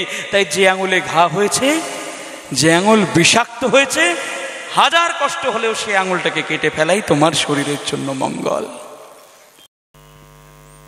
প্রথমে ধৃতরাষ্ট্রকে বোঝানোর চেষ্টা করা হয়েছিল, চেষ্টা করেছিলেন দ্রোণ, ভীষ্ম, বিদুরাদি। এখন গোবিন্দ অর্জুনকে বোঝানোর জন্য ময়দানে নেমেছেন। অর্জুন কুল কিনারা কিচ্ছু দেখতে পাচ্ছেন না। যেই অর্জুন পাখির চোখ ভেদ করতে পারেন, যেই অর্জুন মৎস্যের চোখ ভেদ করতে পারেন, সেই অর্জুন জীবনের লক্ষ্যে পর্যন্ত থেমে গিয়েছেন। তিনি বুঝে উঠতে পারছেন না কোনটা ঠিক কোনটা ভুল, কারণ সবাইকে তিনি নিজজন বলে মনে করছেন। আর পদকর্তা গোবিন্দ দাসজি তো বলেন যে দেখো, যারা তোমার সঙ্গে পরিবেষ্টিত হয়ে রয়েছে, তোমার সেই অ্যাসোসিয়েশন, তোমার সেই সঙ্গ ভালো খারাপে বিবেচনা করবে। কেন? নইলে যদি ভালো খারাপ বিবেচনা না করো, মনের মধ্যে একটাই বোধ আসবে, বিফলে সে বিনু কৃপণ দুর্জন চপল সুখলা ভলাগিরে। কেন বললাম ওই একটা লাইন? বিফলে সে বিনু, তাদেরকে যত্ন করলাম, তাদেরকে মানুষের মতো মানুষ করবার চেষ্টা করলাম। কেন? ওই যত্ন আমি ফেরত পাবো বলে। ওই যত্ন পাওয়ার ইচ্ছা যদি আমার না থাকতো, গাছ থেকে ফল পাওয়ার ইচ্ছা যদি আমার না থাকতো, তবে কোনো মানুষ কোনো গাছে জল দিত না। একটা মানুষ যদি বাড়ির মধ্যে সুখে শান্তিতে ঘর করতে না পারে, বা না থাকতে পারে, বা যদি জানে যে সেই বাড়ির মধ্যে থাকতে পারবে না, কেউ লাখ টাকার পর লাখ টাকা খরচ করে ফল সিলিং, সুন্দর আয়না, ভালো বেসিন, ভালো প্লাইউডের খাট, তার মধ্যে ভালো তোষক, ভালো জাজিম, ভালো বালিশ, সব ভালো, কিন্তু মন ভালো নাই কারো। আমাদের বেসিন ভালো, টিউবলাইট ভালো, খাট ভালো, পেন্টিং ভালো, দেওয়াল ভালো, ইন্টেরিয়ার ডেকোরেশন ভালো, এদিকে হৃদয়ের ডেকোরেশন বিগড়ে গিয়ে বসে আছে। আমরা ভালো থাকতে পারছি না কেন? বিফলে সে বিনু কৃপণ দুর্জন। যারা ভালোবাসতে কার্পণ্য করে, যারা যত্ন করতে কার্পণ্য করে, যারা আগলে রাখতে কার্পণ্য করে, আমরা তাদেরকেই আগলে রেখে রেখে মনে করি কত মহৎ কাজ করলাম। আর পরিশেষে যখন তাদের কাছে লাথি ঝাঁটা জোটে, তখন ভগবানের কাছে কিন্তু আমাদের কাঁদুনি গাইতে হয়। তখন আমাদের ব্যথা শোনার মতো, আমাদের কান্না শোনার মতো, আমাদের বুক ফাটা আর্তনাদ শোনার মতো পৃথিবীর কাউকে আমরা পাই না।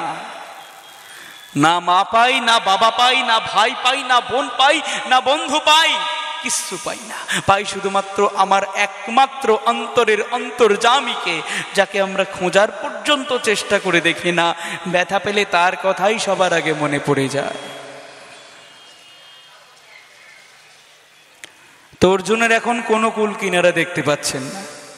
গান্ডীব ফেলে দিয়েছেন, ভালো মন্দ চিন্তা লোপ পেয়ে গিয়েছে। অত বড় বীর, তার পর্যন্ত হাত থরথর করে কাঁপতে শুরু করে দিয়েছে। কোন হাতে গান্ডীব তুলবেন, কোন হাতে তীর ওঠাবেন, কাকে বিনাশ করবেন? তিনি বলে দিলেন, আমি আর যুদ্ধ করব না। কেমন লাগে বলুন? প্রিপারেশন ভালো নিয়ে রাতের পর রাত খেটে, রাতের পর রাত পরিশ্রম করে, কাঁধের মধ্যে ব্যাগ তুলে, কপালের মধ্যে দইয়ের ফোঁটা নিয়ে ছেলে যদি বাবাকে বলে, বাবা আমি আজকে পরীক্ষা দেব না, জাগতিক বাবা হলে তো খরম পেটা করবে গো। ওইখানেই তুল কালাম বাঁধিয়ে দেবে বাবা রেগে আগুন হয়ে। তো আমার গোবিন্দ কি জোয়ার মার ঠিক পিতা। যে অধিকারের জন্য তোমরা এত বছর ধরে সংগ্রাম করলে, এত কষ্ট সইলে, এত জ্বালা সইলে, এত অপমান সহ্য করলে, আজকে যখন সেই অধিকারের প্রশ্ন এলো, তুমি বলছো তুমি যুদ্ধ করবে না? এটা তোমার ক্লিবতা, ক্লৈবং মাসমগমং পার্থ। এটা তোমার নপুংসকতার লক্ষণ, যে নিজের স্ত্রীর মর্যাদা রক্ষা করবার কোনো প্রচেষ্টা করনি এবং সেই মর্যাদার বিরুদ্ধে গর্জে ওঠারও কোনো প্রচেষ্টা করতে পারছো না আজ এই কুরুক্ষেত্রের ময়দানে দাঁড়িয়ে। এই নপুংসকতা তোমার শোভা দেয় না, এটা বিরচিত লক্ষণ নয়, এটা কাপুরুষতার লক্ষণ। তুমি রণ ছেড়ে পালিয়ে যাচ্ছ, তুমি কর্তব্যের বোঝাটিকে নামিয়ে দিয়ে ভাবছো তুমি সন্ন্যাসী হয়ে যাবে। অত সহজ এই জীবন যুদ্ধে টিকে থাকা, এটা একটা সাধন সংগ্রাম ক্ষেত্র। কেন সাধন এবং সংগ্রাম একাধারে কেন? যদি সাধন করতে হয় তবে তপবান প্রয়োজন, আর যদি সংগ্রাম করতে হয় তবে যুদ্ধের ময়দান প্রয়োজন। এইখানে আমার কুরুক্ষেত্রে যুদ্ধের ময়দানে ভগবান বুঝিয়ে দিলেন যে জীবনের যুদ্ধে সংগ্রাম করে যাওয়াটাই প্রকৃত সাধন, জীবনের যুদ্ধে অবিরত লড়ে যাওয়াটাই প্রকৃত তপস্যা, জীবনের যুদ্ধে তার প্রতি ভরসা রেখে লড়ে যাওয়াটাই একমাত্র ভগবত ভক্তির মাধ্যম। আর কোনো মাধ্যম কিন্তু তার কাছে খোলা নাই।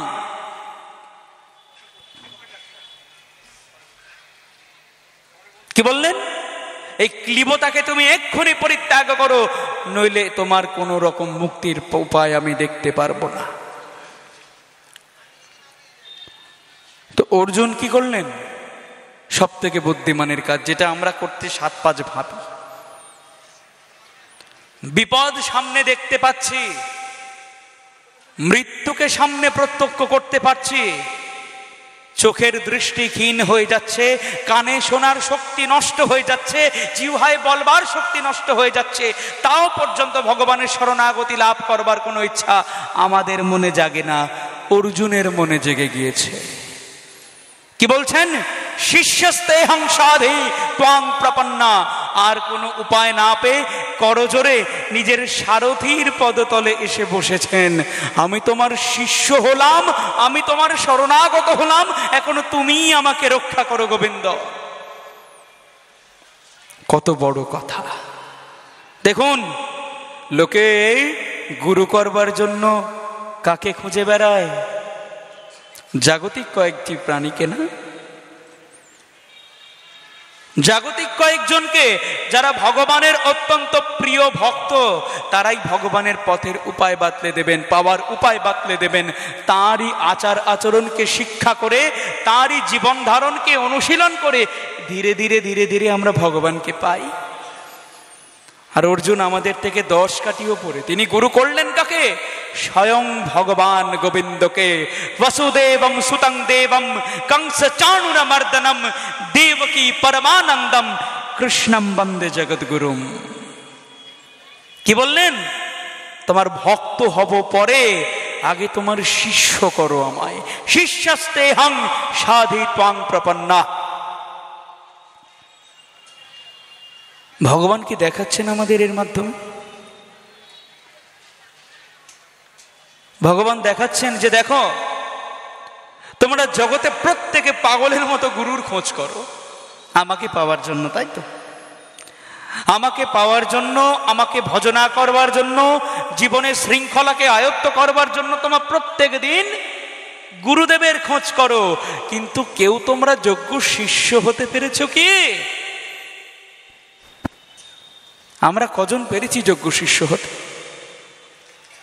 কজন পেরেছি ওই একটা বাক্যকে নিজের মধ্যে ধারণ করতে?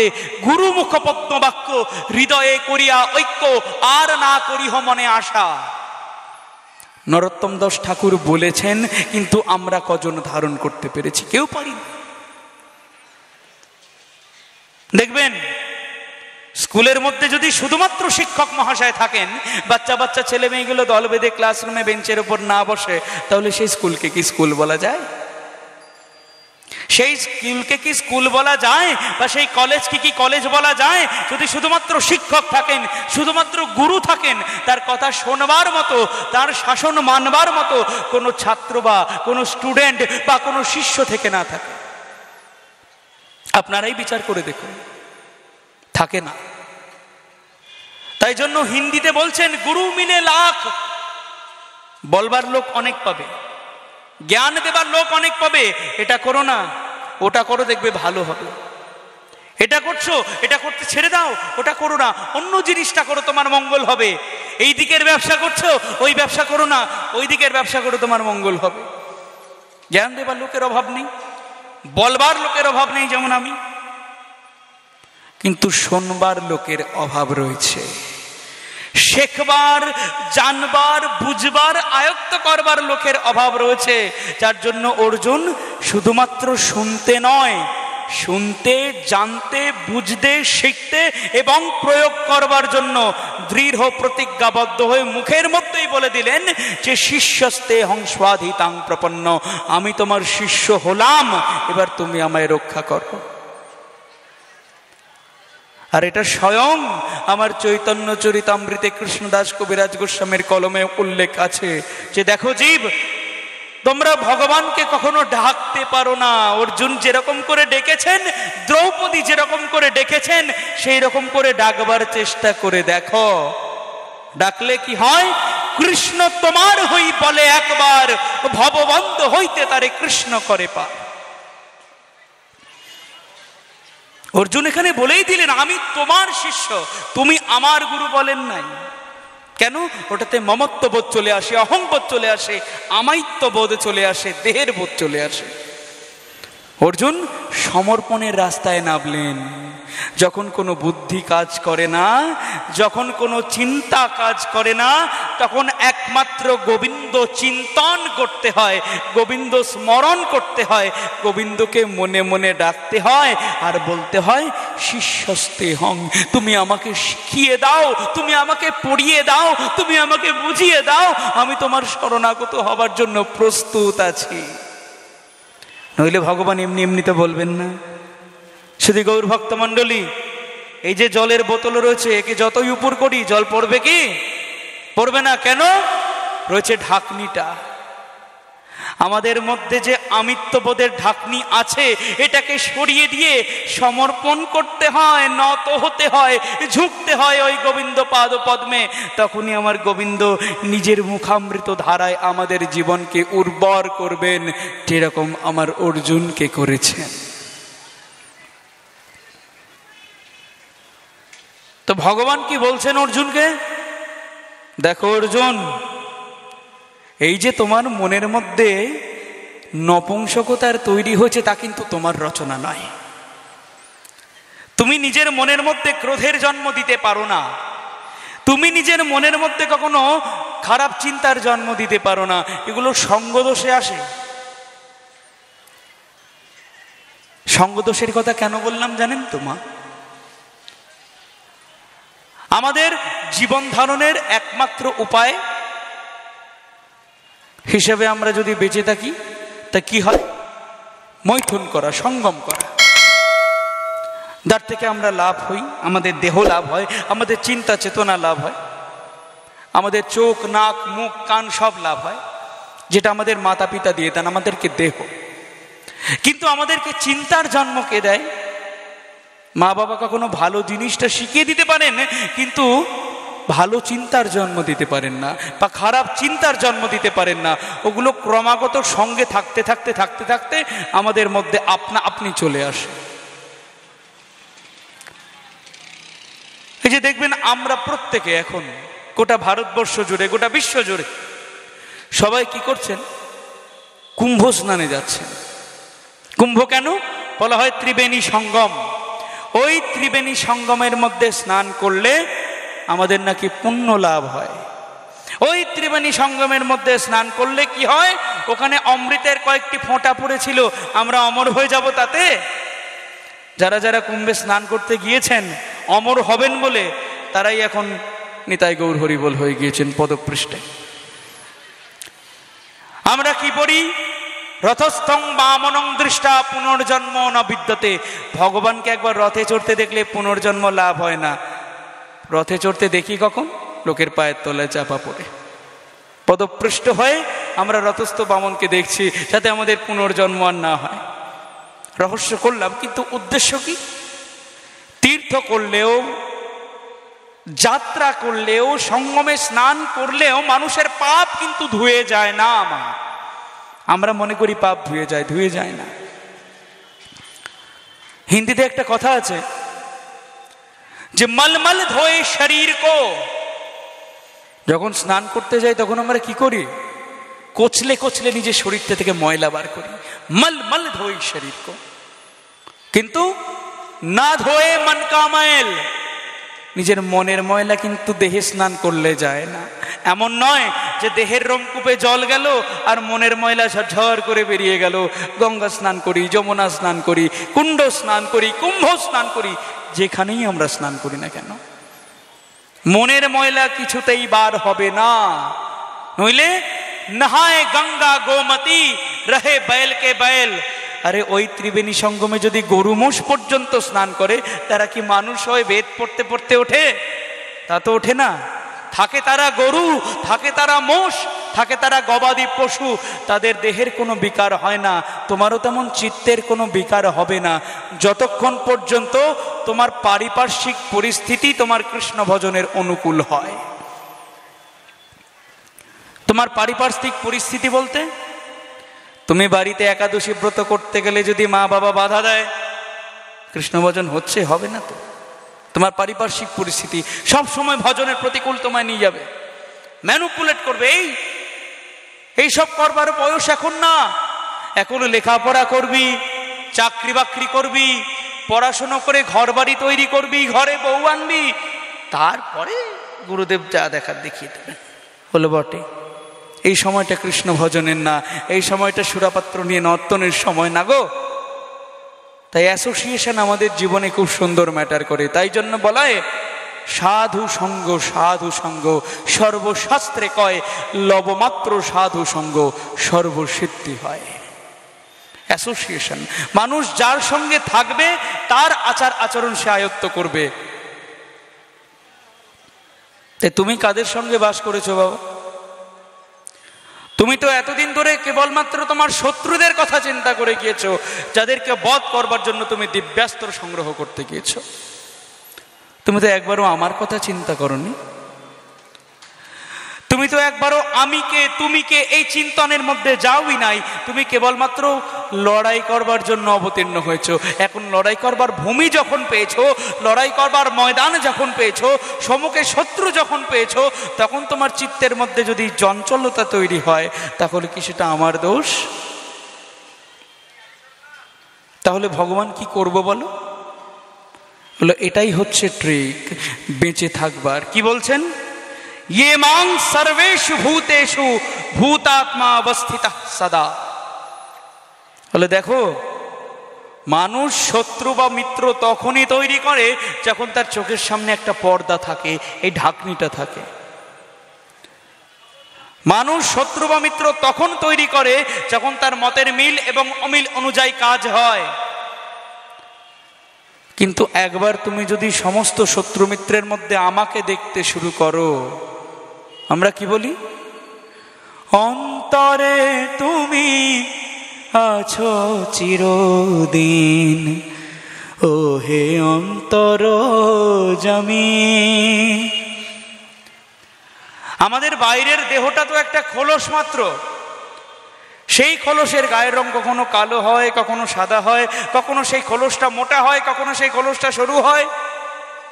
কিন্তু ভেতরের মধ্যে যে উপাদানটা আমাদেরকে বাঁচিয়ে রাখে, ভেতরের মধ্যে যে উপাদানটা আমাদের ভাবনার খোরাক যোগায়, চিন্তার খোরাক যোগায়, চিন্তনের খোরাক যোগায়, সেই খোরাকটা আসলে ভগবানের উপস্থিতি ছাড়া কিচ্ছু না। সেই উপস্থিতির মধ্যেই আমার প্রাণ গোবিন্দ স্বয়ং অন্তর্যামী হয়ে অবস্থান করেন, লুকিয়ে থাকেন। ওই ভগবানকে উপলব্ধি করতে গেলে তাই ধ্যান করতে হয়। দেখবেন, ধ্যান করবার জন্য চোখ বুঝতে হয়। কেন? বাইরের কোনো দিক যাতে আমাদের চোখে ধরা না পড়ে, বাইরের কোনো শব্দ যেন আমাদের কানের মধ্যে ধরা না পড়ে, বাইরের কোনো চিন্তা যেন আমাদের মনের মধ্যে ধরা না পড়ে। তখন আর চিন্তা নয়, তখন কেবলমাত্র চিন্তন চলে। চোখ বুঝে নিজেকে খোঁজার চেষ্টা, নিজের মধ্যে ওই পরমানন্দময় ভগবানের ওই পরম প্রেমময় উপস্থিতিকে অনুভব করবার চেষ্টা। যে ভগবান কি রকম মূর্তি দিয়ে গড়া?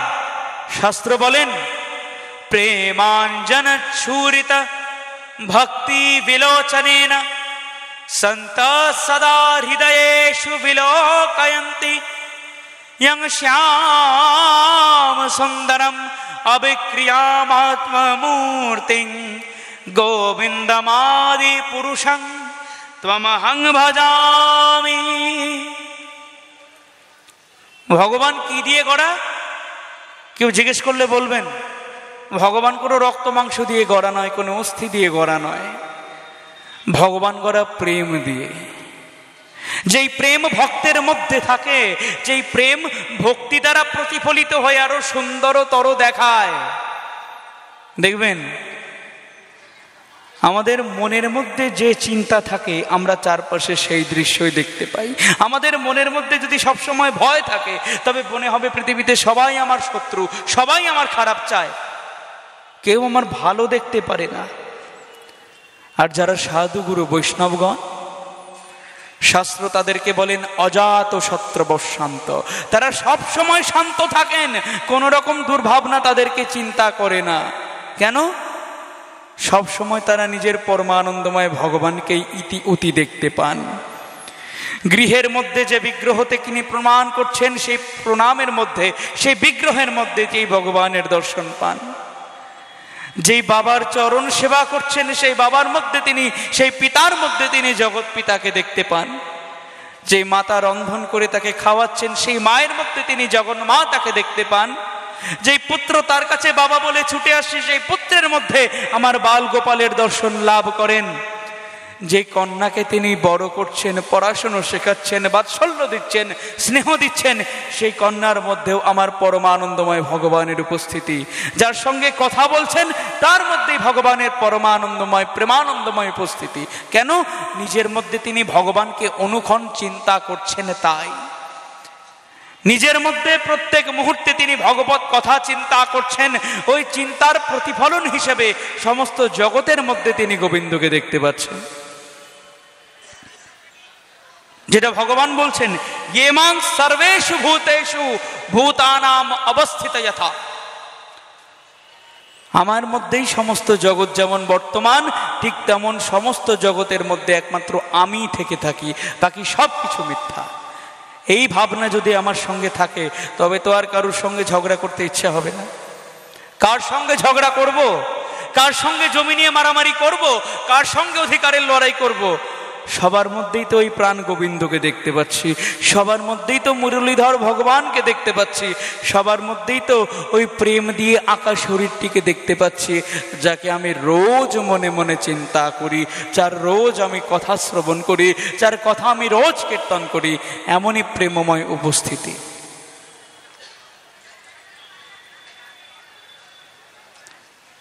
তো প্রভু, যারা এই ভাব রাখতে পারে না তাদেরকে তুমি কি বলবে? বলে দেখো, আমি যাদের উদ্দেশ্যে এই কথাটা বললাম তাদের মঙ্গল কামনায় কথাটা বলেছি, যাতে কারুর সঙ্গে তারা বিদ্রোহ না করে, যারা কারুর সঙ্গে লড়াই করে তাদেরকে বাঁচতে না হয়। হিত বাচা, হিত কথার অর্থ মঙ্গল, বাচা কথার অর্থ বললাম মঙ্গলের জন্য বললাম। কাদের? যারা মঙ্গলের অর্থ বোঝে।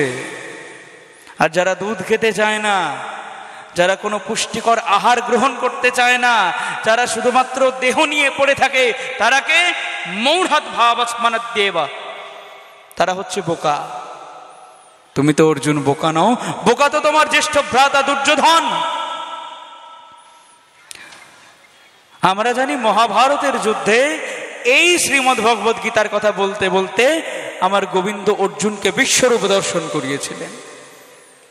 কিন্তু অর্জুনের আগেও তিনি একজনকে বিশ্বরূপ দর্শন করিয়েছিলেন, সেটা হচ্ছেন তাঁরই বড় ভাই গান্ধারী নন্দন দুর্যোধন।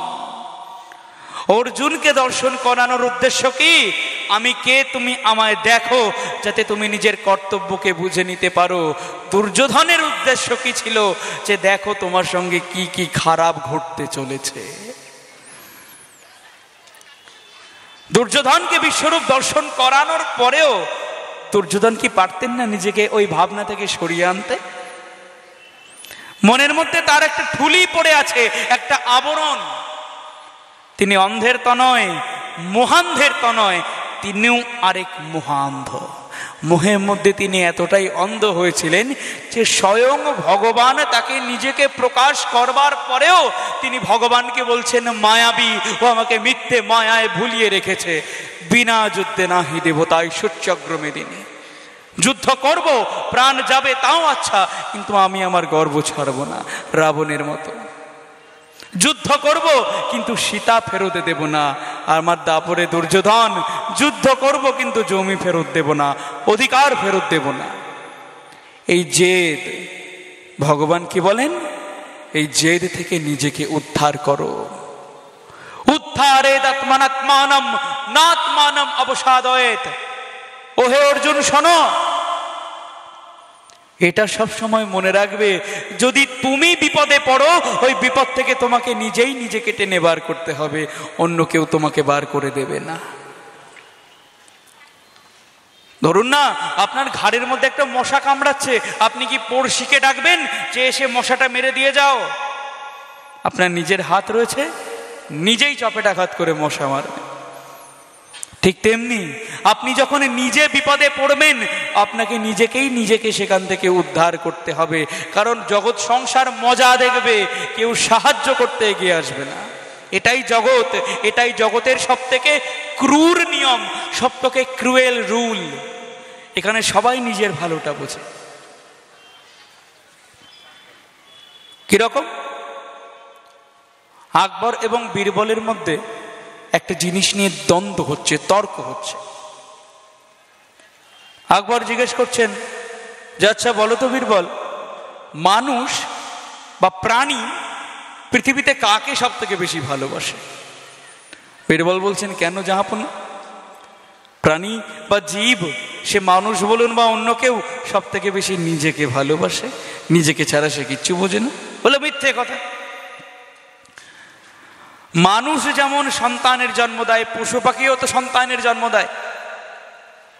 তো আমার বদ্ধ ধারণা যে মানুষ হোক বা পশু পাখি হোক, সে নিজের পরিবার পরিজনকেই সব থেকে বেশি ভালোবাসে। বলে বটে, আপনার এই ধারণা বুঝি, তাহলে চলুন আপনাকে একটা জিনিস দেখাই। তো বীরবল কি করলেন, দুটি বাঁদরকে নিয়ে কুয়োর মধ্যে ফেলে দিয়ে তার মধ্যে বালতির পর বালতি জল ঢেলে যাচ্ছেন ক্রমাগত। একটা ছিল মা বাঁদর, একটা ছিল ছানা বাঁদর।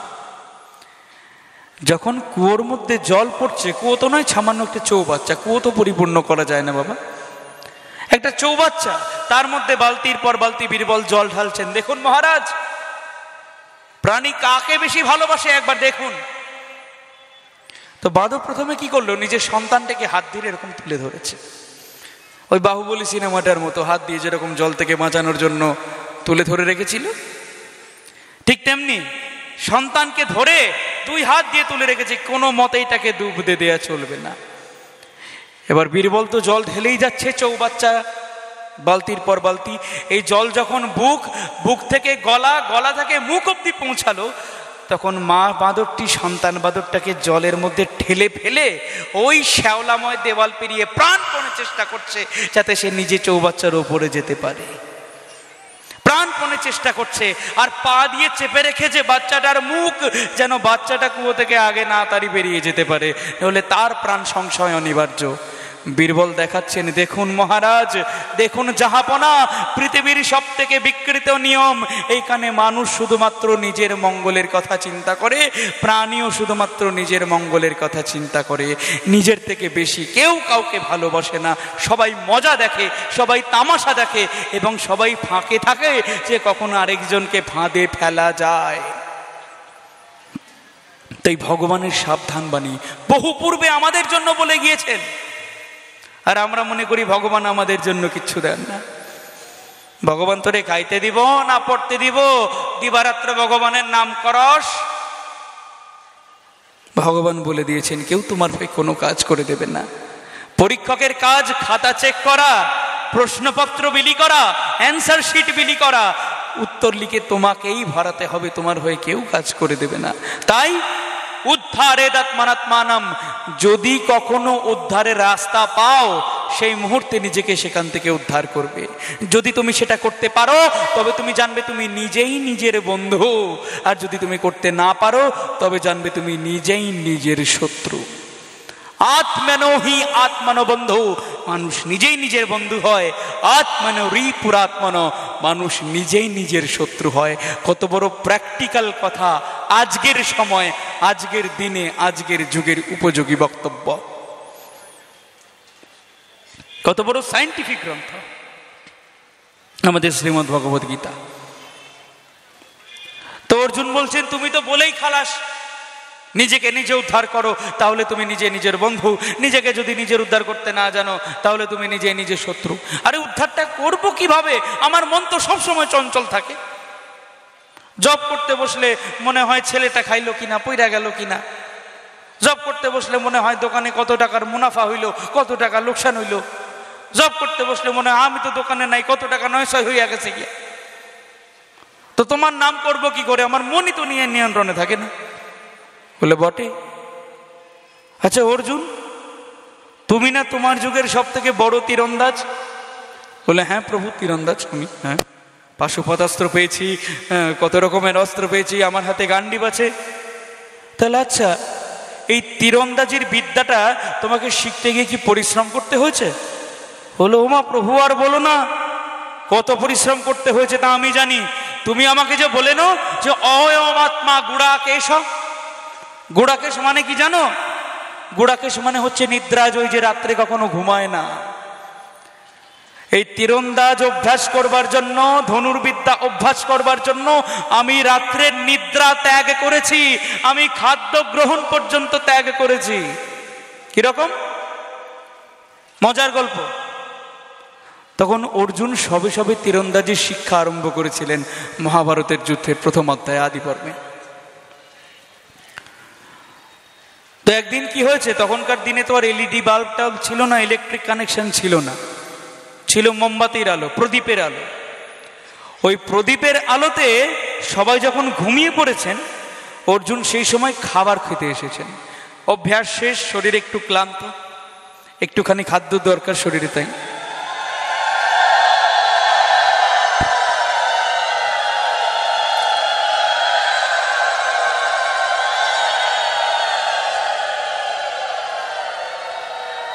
জয় নিতাই, জয় গো।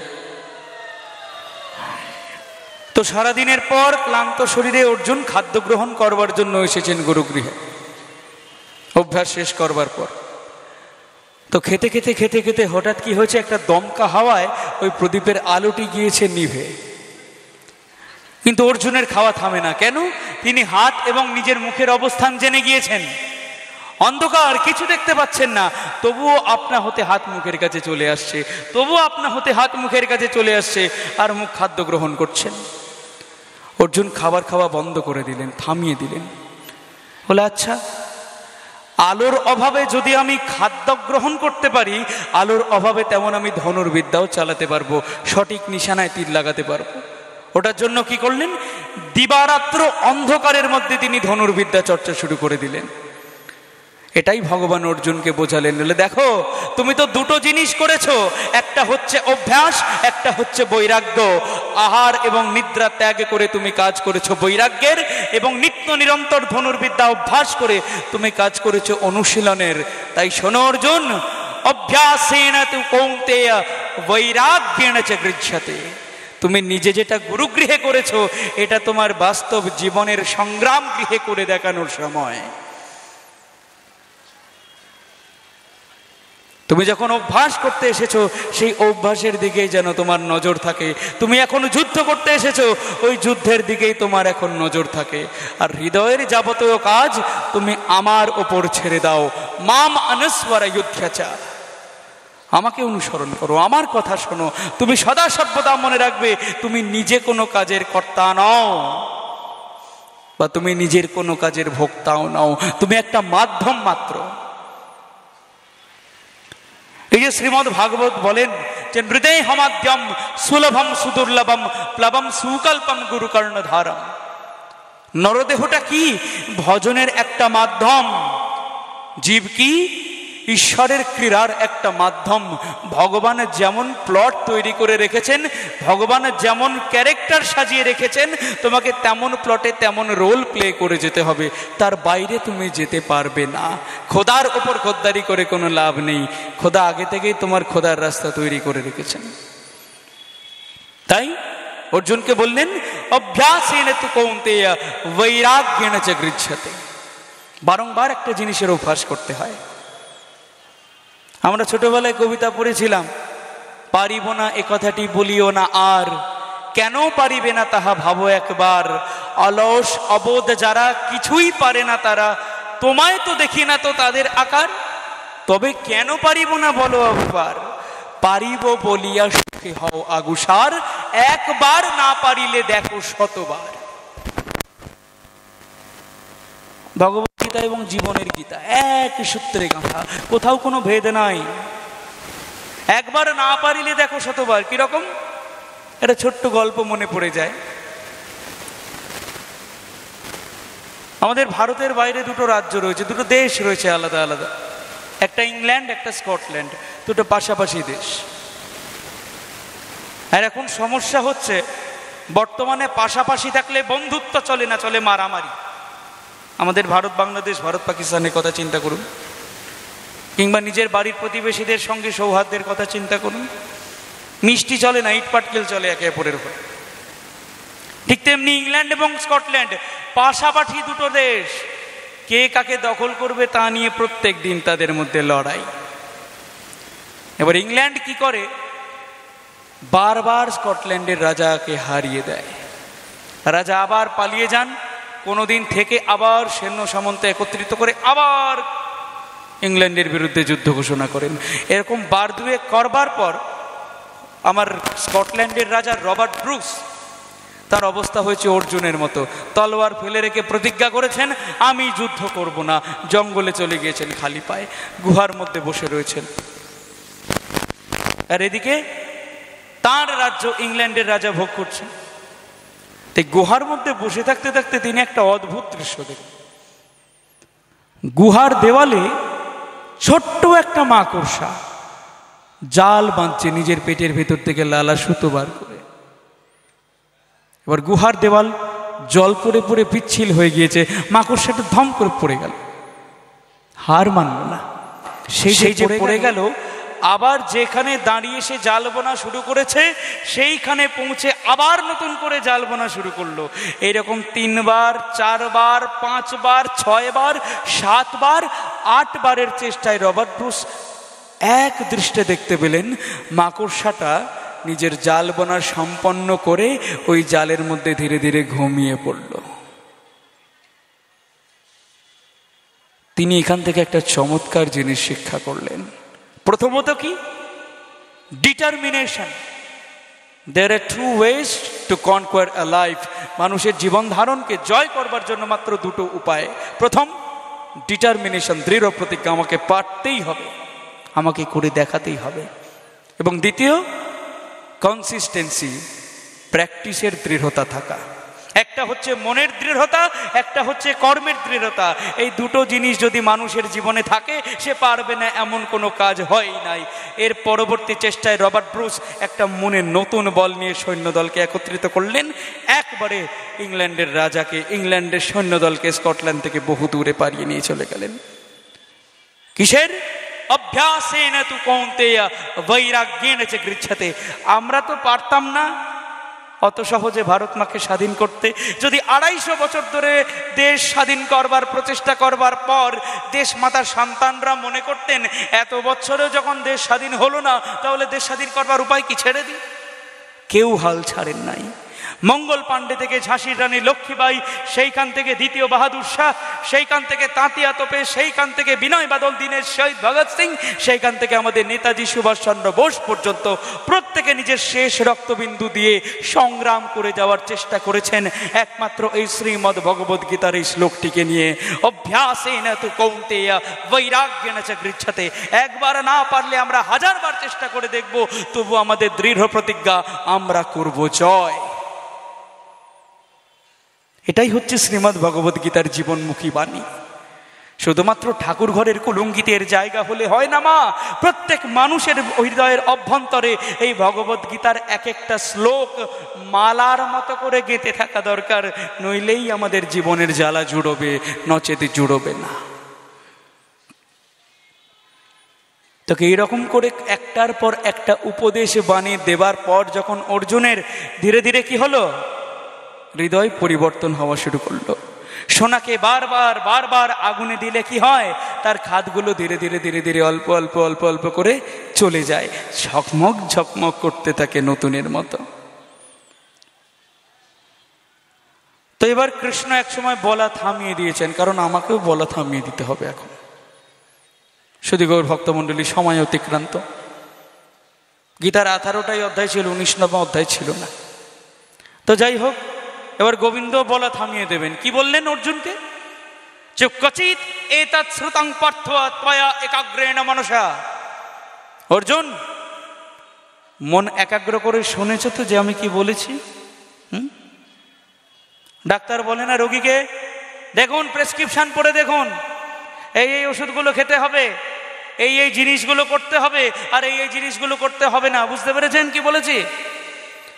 তো রোগী যদি মাথা নেড়ে চলে যায়, ডাক্তারেরও কিছু নাই, রোগীরও কিছু নাই, রোগী ভুগবে। তো অর্জুন তো মাথা নেড়ে চলে যাওয়ার লোক নয়, তাকে তো জয় করতে হবে, তাকে রোগ নিয়ে তো থাকলে হবে না। আবার জিজ্ঞাসা করলেন, কচিত জ্ঞান সম্মোহ প্রনষ্টেস্ত ধনঞ্জয়া।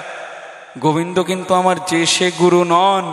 অর্জুন এমনি এমনি গোবিন্দকে বলেননি শিষ্যস্তেহং, আমি তোমার শিষ্য। গোবিন্দ আমার জগৎ গুরু। তিনি উপদেশ দেবেন যখন, মূল পর্যন্ত দিয়ে আবার একবার চেক করে নেবেন যে কতখানি পেট্রোল গেল গাড়ির মধ্যে, একটু ঝাঁকিয়ে দেখে নিলেন।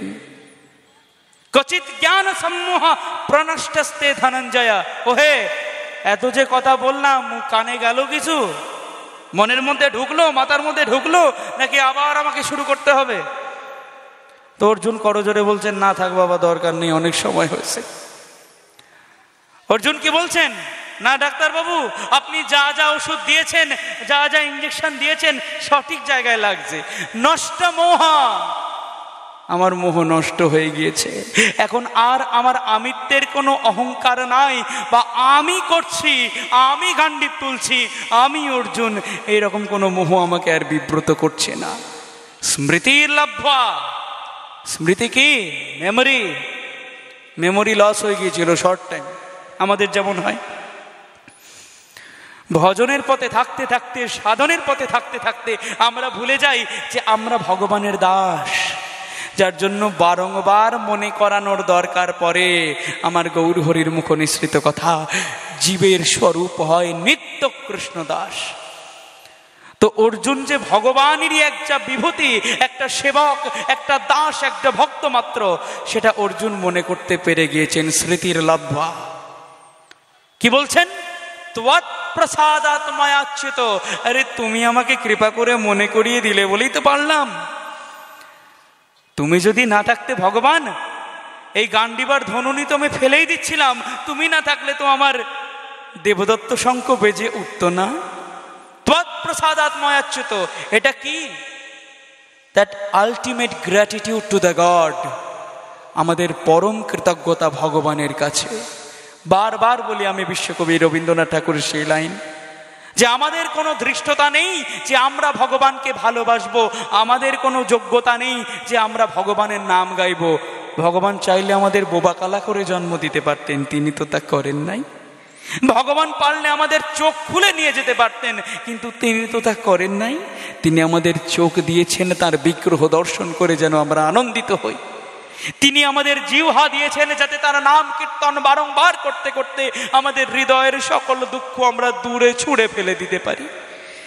তিনি আমাদের শ্রবণ করবার জন্য শ্রবণ শক্তি দিয়েছেন, কর্ণ ইন্দ্রিয় দিয়েছেন, যাতে অকথা কুকথা না শুনে। শুরুতেই বললাম আমরা কি করি? পিএনপিসি, পরনিন্দা পরচর্চা। কিন্তু এখানে আমরা করতে এসেছি KNKC, কৃষ্ণ নাম কৃষ্ণ চর্চা। এই যেন আমরা কানের মধ্যে প্রবেশ করাই। কিন্তু আমরা আলটিমেট কৃতজ্ঞতা জানাতে পারি না। আমরা মনে করেছি আমি করেছি। মহাজন বলেন যে এই জন্যই তোমাদের ত্রিতাবজালা ঘটে না। ত্রয়াত্মিকা ব্যাধি যত বেড়িয়াছ হয়ে তত, কে জানে কখনো কি বানাসে। এ আমি আমার বলি তুই নিজ প্রভু পাশুরিলি, দেখ সমনীয় কিঙ্কর দেখি হাসে। এ আমি আমার বলি নিজ প্রভু পাশরিলি। আমরা শুধু আমার আমার করে মরলাম। আমার বলতে কে? আমার বলতে একমাত্র আমার প্রভু, আমার জগৎপতি গোবিন্দ। সে ছাড়া আর কেউ আমার নয়, আর আমি ছাড়া তার কেউ নয়। তাই এই স্মৃতিটা অর্জুনের ফেরত হলো, তুমি আমার, আমি তোমার, এছাড়া আর কিছু আমি বুঝি না। প্রসাদাৎ ময়াচ্যুত, তুমি এত কটা কথা বললে বলেই তা আমার ব্রেনে গিয়ে ধাক্কা লাগলো প্রভু। এবার আমি কি করব? স্থিতস্মি, আমি এখন স্থির হয়েছি, আর আমার মন চঞ্চল নয়। কেন চঞ্চল নয়? গত সন্দেহ, কোনটা করব কোনটা করব না, কোনটা সঠিক কোনটা বেঠিক, আমি আগে কনফিউশনে ছিলাম, এখন কনফার্মেশনে এসেছি। কি কনফার্মেশন? করিষ্যে বচনং তব, একমাত্র তোমার যেটা কথা সেটাই কনফার্মেশন হয়ে আমি কাজ করব, আর কারুর কথা আমি শুনবো না। এটাই বলছেন গুরু মুখ পদ্মবাক্য, হৃদয়ে করিয়া ঐক্য, আর না করিহ মনে আশা। গোবিন্দ আমার জগৎ গুরু, জগৎ বল্লভ, জগৎপতি, তার কথা যদি আমরা হৃদয়ের মধ্যে ধারণ করে না বলতে পারি ভগবান করিষ্যে বচনং তব, তবে আমাদের কোনো কাজ সফল হবে না। এই অর্জুন হতে হয়, নইলে আর পাঞ্চজন্য এমনি এমনি কারুর জন্য বাজে না। খেয়াল করে দেখবেন সঞ্জয় লাস্টে কি বলেছেন? যত্র যোগেশ্বর কৃষ্ণ যত্র পার্থ ধনুর্ধরঃ তত্র শ্রী বিজয়োর ভূতি ধ্রুবা নীতি মতির মমা।